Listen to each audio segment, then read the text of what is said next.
중국 경찰이 개입을 했어요. 했는데 일본 경찰의 중국 농민의 그러니까 여기에서 야 개입을 해가지고 막았어. 근데 사실 조선인은 우리의 백성이다. 일본 경찰 말. 그래서 일본이 중국 농민에 발포를 해요. 사실은 별로 피해가 없었어요. 근데 이거를 일본의 그 고위 그 정부 기관도 그렇고 일부러 이걸 조작을 한 겁니다. 그래서 조선일보에다가 그 허위 정보를 유포를 시킵니다. 어떻게 유포시키냐면 한국 사람들 엄청 많이 죽었다. 피해자가 많다. 이렇게. 그러니까 이 소식을 듣고 한국 사람들은 어떻겠어요, 기분이? 지금 나라 뺏긴 것도 좀 서러운데 가가지고 만주에 가가지고 지금 열심히 살고 있는데 거기는 중국인들이 우리를 핍박했다라고 하니까 한국에 있는 중국 사람들도 있겠죠. 지금 화교가 상당히 있었는데 그 사람들 가서 호떡집에 불을 내고 그야말로 사람을 죽이고 평양에서 특히 더 심했는데 그랬던 거예요. 화교가 급감을 했어요. 자, 근데 이건 사실은 알고 보면 일본 그 제국주의자들이 만주를 쳐서 자기 나라로 만들려고 하는데 항일 투쟁을 똑같이 하거든?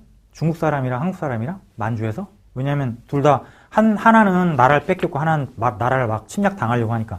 이들을 중국인과 한국 사람들을 이간질을 시키고 분열을 시켜야 만주를 침략하기 쉽다.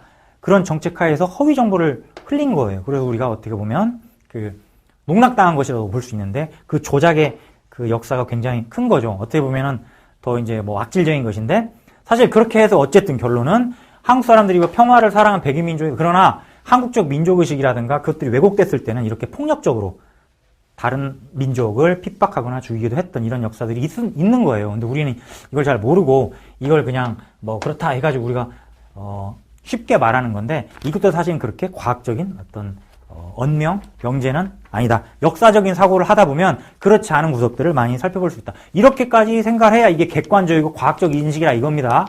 그 얘기를 하자는 거예요. 이걸 있는 그대로 믿지 말고 이렇게만 생각하면 뭐다? 비과학적 인식이다.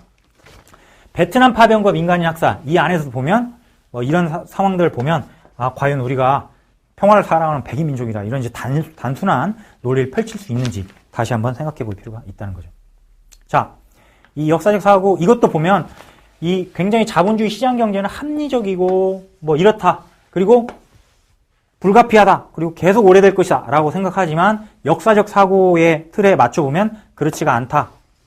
그렇지가 않다. 이건 특정한 역사적인 상황에서 만들어진 것이다.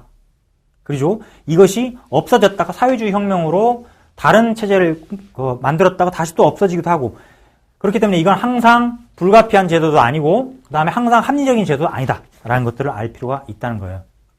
자, 그 같은 얘기고요. 자, 이게 또 다른 이제 관계적이고 전체적 인식을 할 필요가 있는데 이렇게 해야만 사실은 우리가 과학적 인식을 할 수 있다라는 건데요. 자, 개인들이 생활하면서 스스로의 주변에 이루어진 개별적, 부분적 경험. 이건 뭐랬어요? 보편적이지 않은 경험이랬죠. 눈으로 얘기하자면 여러 번 반복됩니다. 근데 이것을 일반적인 것으로 여겨. 아까 내가 뭘 해봤는데 알겠고, 뭐, 그러면서 개인적 경험을 보편적인 것으로 생각하는 경향이 있는데,